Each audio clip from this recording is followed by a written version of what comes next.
Have you ever been in an argument where someone used words like gaslighting, toxic, or emotional labor to shut you down? It's a trend sweeping across the United States where the very language meant to heal us is being used to control us. We call it weaponized therapy speak. It's subtle, it's sophisticated, and it is quietly destroying the foundation of modern dating and friendships. If you've ever felt like you were losing an argument you should have won, or felt guilty for having basic human needs, you might be a victim of this psychological trend.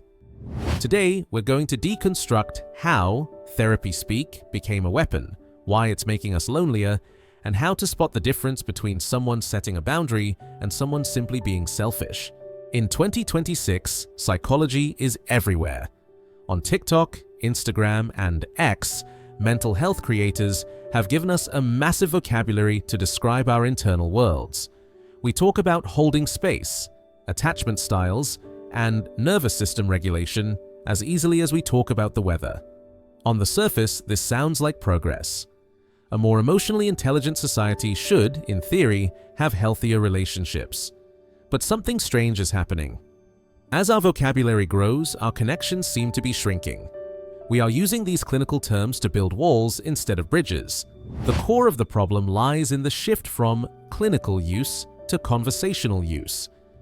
In a therapist's office, terms like trauma dumping or narcissistic tendencies are used to diagnose and treat deep-seated issues.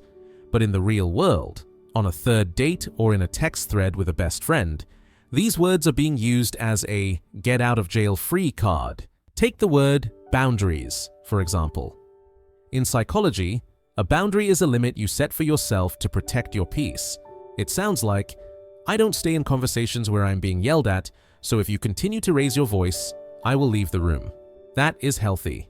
But in modern therapy speak, boundaries are often used to control others. We see people saying, my boundary is that you aren't allowed to talk to your ex, or my boundary is that you have to reply to my texts within 10 minutes. That isn't a boundary. That's a demand. When we mislabel control as a boundary, we make it impossible for our partners to disagree without sounding like they are disrespecting our mental health. Then there is the most overused word of the decade, gaslighting. Originally, this term described a specific, long-term form of psychological abuse where a predator makes a victim question their own sanity. Today, it's often used whenever two people remember an event differently. If you say, I think you were rude to the waiter, and your partner says, I don't think I was, you might hear them get accused of gaslighting. By using such a heavy, serious term for a simple disagreement, we dilute the trauma of actual abuse victims and create an environment where nobody is allowed to have a different perspective. This trend is particularly damaging in the US dating scene. We've reached a point where people use emotional capacity to avoid basic human decency. Have you ever received a text that said, I don't have the emotional bandwidth to hold space for your feelings right now? While it sounds professional and evolved, it's often just a polite way of saying, I don't care about your problems. In a real relationship, holding space for each other is part of the contract. By treating our friends and partners like items on a checklist that we can opt out of based on our capacity, we are turning human connection into a transaction. So, why is this happening? Why has the USA become the epicenter of this clinical language? Psychologists suggest it's a defense mechanism against the vulnerability that modern life requires. Vulnerability is scary. It's hard to say, I'm jealous and I'm hurt. It's much easier and feels much more powerful to say, your behavior is triggering my insecure attachment style. The first sentence requires you to be humble. The second sentence makes you sound like an expert.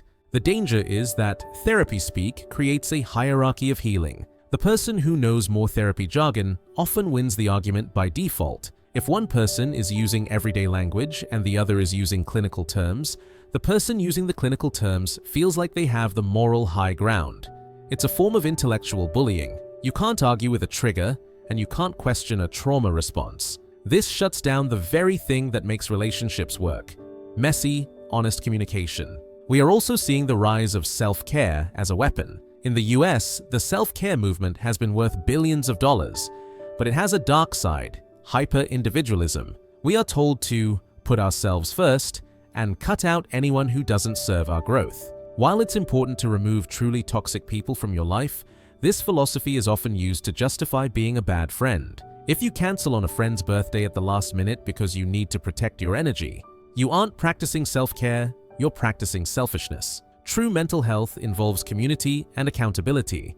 If your healing journey involves hurting everyone around you, you aren't healing, you're isolating. The impact on our collective psyche is profound. By viewing every conflict through a clinical lens, we stop seeing people as human beings and start seeing them as red flags or clusters of symptoms. We are so busy vetting people for narcissism that we forget that everyone has flaws, everyone gets cranky, and everyone makes mistakes. So, how do we fix this? How do we stop therapy speak from killing our relationships? It starts with returning to human speak. Instead of saying, "You're gaslighting me," try saying, "I feel like my version of the story isn't being heard." Instead of saying, "I don't have the bandwidth," try saying, "I'm really exhausted right now, but I want to give you my full attention. Can we talk about this tomorrow?" We need to remember that therapy is a tool to help us engage with the world, not a shield to protect us from it. Real growth isn't about learning new words to win arguments. It's about developing the maturity to handle disagreement without labeling the other person as toxic. The next time you find yourself reaching for a clinical term in the middle of a fight, ask yourself, am I using this word to describe my feelings, or am I using it to win? Because at the end of the day, you can win the argument using all the right therapy speak, but you might find yourself winning it in an empty room. The goal of psychology is to bring us closer to ourselves and each other. Let's make sure we aren't using it to drift further apart. If you found this video helpful, or if you've experienced weaponized therapy speak in your own life, share your story in the comments below. Let's start a conversation about how we can move back toward authentic human connection.